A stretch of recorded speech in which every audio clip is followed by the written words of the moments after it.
ಉಸ್ತುವಾರಿ ಹಾಗೂ ಉನ್ನತ ಶಿಕ್ಷಣ ಸಚಿವ ಡಾಕ್ಟರ್ ಎಂಸಿ ಸುಧಾಕರ್, ಕೃಷ್ಣ ಬೈರೇಗೌಡ, ಚಿಕ್ಕಬಳ್ಳಾಪುರ ಶಾಸಕ ಪ್ರದೀಪ್ ಈಶ್ವರ್ ಸಮ್ಮುಖದಲ್ಲಿ ಅಧಿಕೃತವಾಗಿ ಪುಟ್ಟು ಆಂಜಿನಪ್ಪ ಕಾಂಗ್ರೆಸ್ ಸೇರ್ಪಡೆಯಾದರು. ಡಿಕೆ ಶಿವಕುಮಾರ್ ಅವರು ಕಾಂಗ್ರೆಸ್ ಬಾವುಟ ನೀಡುವ ಮೂಲಕ ಪಕ್ಷಕ್ಕೆ ಬರಮಾಡಿಕೊಂಡು ಮಾತನಾಡಿ, ಚಿಕ್ಕಬಳ್ಳಾಪುರ, ಕೋಲಾರ ಎರಡೂ ಜಿಲ್ಲೆಗಳಲ್ಲಿ ಲೋಕಸಭಾ ಕಾಂಗ್ರೆಸ್ ಅಭ್ಯರ್ಥಿಗಳನ್ನು ಹೆಚ್ಚಿನ ಮತಗಳಲ್ಲಿ ಗೆಲ್ಲಿಸುವ ಮೂಲಕ ಕಾಂಗ್ರೆಸ್ ಪಕ್ಷವನ್ನು ಬಲಿಷ್ಠಗೊಳಿಸಬೇಕು ಎಂದು ಸಲಹೆ ನೀಡಿದರು. ಕಾಂಗ್ರೆಸ್ ಇತಿಹಾಸ ಈ ದೇಶದ ಇತಿಹಾಸ. ಕಾಂಗ್ರೆಸ್ಸೇ ದೇಶದ ಶಕ್ತಿ. ಕಾಂಗ್ರೆಸ್ ಕೂಡ ಜನರ ಶಕ್ತಿ. ಹಸ್ತ ಬದುಕಿನ ಒಂದು ದೊಡ್ಡ ಶಕ್ತಿ. ಕಾಂಗ್ರೆಸ್ ಎಂದರೆ ಎಲ್ಲ ನದಿಗಳ ಒಂದು ದೊಡ್ಡ ಸಂಗಮ.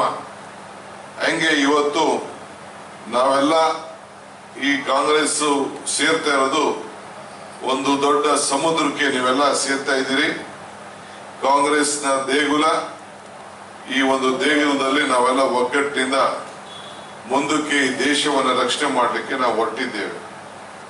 ಇವತ್ತು ತಾವೆಲ್ಲ ನೂತನವಾಗಿ ಕಾಂಗ್ರೆಸ್ ಪಕ್ಷಕ್ಕೆ ಸೇರ್ಪಡೆ ಆಗುವಂತ ಕೆಲಸ ತಾವು ಮಾಡ್ತಾ ಇದ್ದೀವಿ.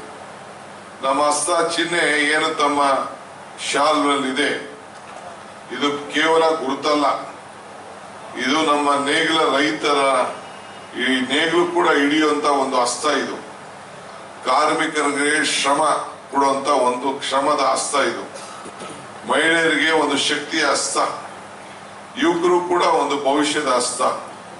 ಯಾವ ಸ್ವಾಮಿಗಳು ನೋಡಿ, ಯಾರನ್ನೇ ಭೇಟಿ ಮಾಡಿ, ತಿರುಪತಿ ವೆಂಕಟೇಶ್ವರ ಸ್ವಾಮಿ ನೋಡಿ, ಈಶ್ವರ ನೋಡಿ, ಎಲ್ಲ ಈ ಹಸ್ತದಿಂದನೇ ನಿಮ್ಮೆಲ್ಲರೂ ಕೂಡ ಆಶೀರ್ವಾದವನ್ನ ಮಾಡ್ತಾರೆ. ಇದು ಯಾವ ದೇವಾಲಯಕ್ಕೆ ಹೋಗ್ಲಿ, ಲಕ್ಷ್ಮಿ ನೋಡ್ಲಿ, ಸರಸ್ವತಿ ನೋಡ್ಲಿ, ಈಶ್ವರ ನೋಡ್ಲಿ, ಯಾರು ನೋಡ್ಲಿ, ಕೊನೆಗೆ ಮೂಲ ಈ ಹಸ್ತ.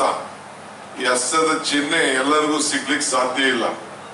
ಈ ಹಸ್ತದ ಚಿಹ್ನೆ ತಾವು ನಂಬ್ಕೊಂಡು ಈ ರಾಷ್ಟ್ರ ಧ್ವಜ, ಕಾಂಗ್ರೆಸ್ ಪಕ್ಷದ ಧ್ವಜ, ಬಹಳ ಉತ್ಸಾಹದಿಂದ ನಮ್ಮ ಕಾಂಗ್ರೆಸ್ನ ಶಾಲನ್ನ ಹಾಕಿಸ್ಕೊಳ್ಳಿಕ್ಕೆ ಬಹಳ ಮುಂದಾಗಿ ಬಂದ್ರಿ.